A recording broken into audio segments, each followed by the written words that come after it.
নমস্কাৰ বন্ধু বান্ধৱীসকল, আপোনালোক সকলো ভালে আছে। আপোনালোকৰ মৰম আৰু আশীৰ্বাদত ময়ো ভালে আছো। আজি মই উপস্থিত আছো মতিয়া ৰাসতলীত। আৰু ৰাসতলী হৈছে মানে এইখনে, আপোনালোকে এইফালে ভালদৰে চাওক। লগতে আজি হৈছে কৃষ্ণৰ জন্মদিন। কৃষ্ণৰ জন্মদিন উপলক্ষে মই আজি মতিয়া ৰাসতলীত উপস্থিত আছো। আজি কৃষ্ণৰ মানে জন্মদিন, লগতে কৃষ্ণক মানে সজাই আছে এতিয়া বৰ্তমান। চাওক গাইজ, আপোনালোকে ভালদৰে চাওক। বৰ্তমান কৃষ্ণক সজাই আছে, আজি কৃষ্ণৰ জন্মদিন। আচ্ছা, লগতে আমাৰ দাদা আছে। দাদা নমস্কাৰ। দাদা নমস্কাৰ। আৰু লগতে আছে আমাৰ কমিটিৰ সকলো বিষয়ববীয়াসকল। দাদা নমস্কাৰ। নমস্কাৰ। নমস্কাৰ। যিয়ে নহওক, আজি কৃষ্ণৰ জন্মদিনত আজি ময়ো আহিলো, আৰু আগতেও মই আহি আছো এখানটি জেগাত মতিয়া ৰাসতলীত। মানে যেতিয়া তাৰমানে ইয়াতে মানে হেৰি হয়, অনুষ্ঠান হয়, ৰাস হয়, এই ৰাসত মানে প্ৰত্যেকবাৰ মই আহি আছো, দৌল উৎসৱত আহো। আৰু মোৰ লগত আছে দাদাহঁতে, যিহেতু আজি কৃষ্ণৰ মানে আজি জন্মদিন, তাৰে বিষয়ে কি ক'ব? নমস্কাৰ। নমস্কাৰ।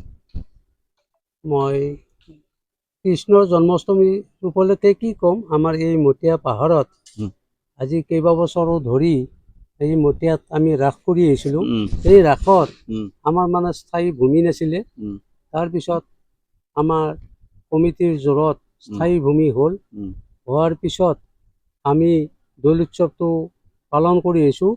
যোৱাবেলি দৌলৰ এই মন্দিৰটো অস্থায়ীভাৱে আমি স্থাপন কৰিলোঁ, আৰু কৰি আমাৰ পূজা অৰ্চনা পুৱা গধূলি চলি আছে, চাকি বন্তি চলে। আৰু পৰম পিতা কৃষ্ণৰ তেখেতৰ আজি জন্মদিন। এই জন্মদিনত গোটেই সমগ্ৰ বিশ্বতে, ভাৰতবৰ্ষতে মানে উদযাপন চলি আছে। তাৰ লগত সংগতি ৰাখি আমি প্ৰভু কৃষ্ণৰ আজি এই পোনপ্ৰথম জন্মদিন মানে আজি ক'ব গ'লে আজি বাৰ্থডে উৎসৱ। আৰু প্ৰভু কৃষ্ণৰ অবিহনে আমি মানে চলিব নোৱাৰো। তেখেতৰ আশীৰ্বাদ সদায় লাগিব। তেখেতৰ আশীৰ্বাদত আমি চলি আছো। এইটো আধ্যাত্মিক দিশ সকলোৱে আজি মঠ মন্দিৰত পালন কৰি আহিছে। তাৰ বাবে আজিও আমি পোনপ্ৰথমে তেখেতৰ প্ৰভু কৃষ্ণৰ জন্মাষ্টমী পালন কৰিছো। ধন্যবাদ। ঠিক আছে, ধন্যবাদ। ঠিকে আছে, তেওঁ যিখিনি কৈছে সেইখিনিয়ে। আমাৰ এইটো এই যে দৌল মন্দিৰ, আচ্ছা, দৌলটো একচুৱেলি কৃষ্ণৰ লগত জড়িত এটা মন্দিৰ। গতিকে কৃষ্ণৰ লগত জড়িত যেতিয়া হয়, এই কৃষ্ণৰ জন্মটো ইয়াত আমি খাপ খুৱাই ল'ব লাগিব। কাৰণ ইয়াতে জন্মোৎসৱ পালন কৰা হোৱা নাছিলে।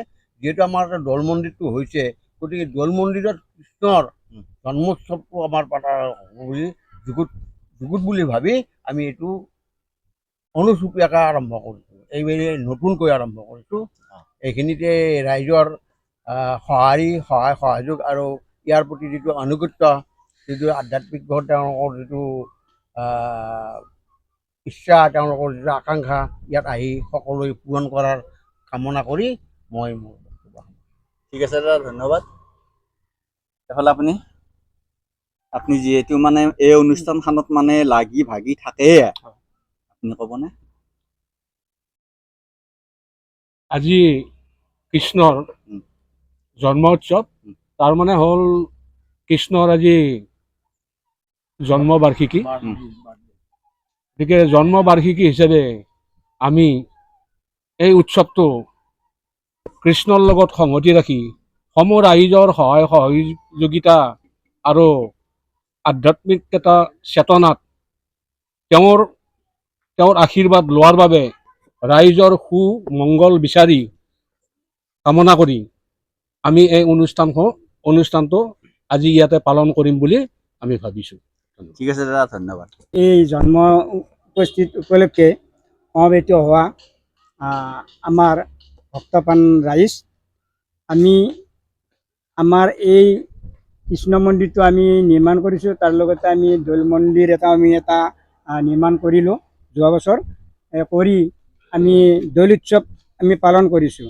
আৰু সেই মৰ্মে আমি এই মন্দিৰটো যিহেতু আমি নিৰ্মাণ কৰিছোঁ, দৌলটো বনাইছোঁ, তাৰ লগত সামঞ্জস্য ৰাখি যিহেতু বছৰি শতবাৰ্ষিক জন্ম জয়ন্তী উৎসৱ পালন কৰা যায় আমাৰ সত্ৰ নামঘৰসমূহত, আমাৰ ৰাইজে সকলো মিলি আজি জন্মতিথি পালন কৰি আহিবই এইটো তাৰ উপৰিও আমি এই সপ্তম বাৰ্ষিক হিচাপে আমি ইয়াতে পোনপ্ৰথমৰ বাবে জন্মাষ্টমী উৎসৱটি আমি পালন কৰিবলৈ লৈছোঁ।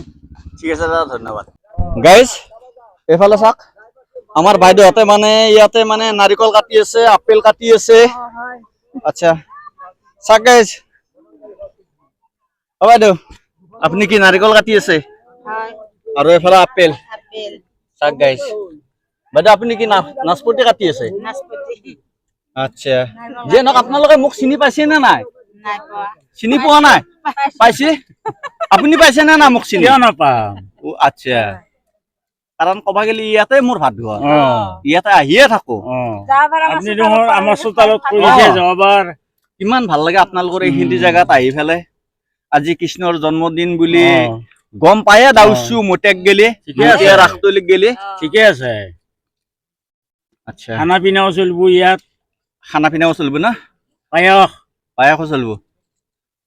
ফাইনেলি বাইদেউহঁতে মানে আলু কাটি আছে, আৰু আদা কাটি আছো। এইটো বাইদেউ কাটি আছে আদা, এইফালে কাটি আছে আলু, লগতে এইফালে খুৰা কাটি আছে আলু, মানে গোটেই কেইজনে মানে আলু কাটি আছে, আৰু এই বাইদেউ কাটি আছে আদা। আৰু এইফালে আমি গৈ আছো। আচ্ছা, এইফালে ৰঙালাও কাটি আছে, ৰঙালাও কাটা মানে কাটা হৈ গৈছে হা। আৰু এইফালে আলু, আৰু দাদাহঁতে মানে ৰাতিপুৱাৰ পৰা কাম কৰি আছে। আজি মানে ব্যৱস্থা মানে কিহৰ ব্যৱস্থা আছে আজি? মানে খোৱা লোৱাৰ খিচিৰি আছে, অকমান ইফালে কৈ দিব, ভাল কৰি কৈ দিব। খিচিৰি, পায়স আছে আৰু মাহ প্ৰসাদ আছে। ঠিক আছে, ধন্যবাদ। গাইজ ফাইনেলি বৰ্তমান মই পাকঘৰত আহিলো, আমি পাকঘৰ বুলিয়ে কওঁ যিহেতু। আৰু দাদাই মানে কি বনাই আছে এইটো চালি চাকচোন, এইটো পায়স বনাই আছে দাদা। চাওক গাইজ, আপোনালোকে ভালদৰে চাওক, দাদা পায়স বনাই আছে। পায়সত দাদা কি কি যোগাৰ লাগে অকমান কওকচোন। চেনি, গাখীৰ, কাজু, কিচমিচ, তেজপাত। আচ্ছা, গাখীৰ কেই লিটাৰ লাগে? গাখীৰ 1 লিটাৰ মানে কথা নাই, ফুল থালি হ'লে 30 লিটাৰ। ফুল থালি হলে মানে 30 লিটাৰ মানে গাখীৰ লাগে পায়স বনালে আৰু না। যে নহওক দাদা ভাল লাগিল।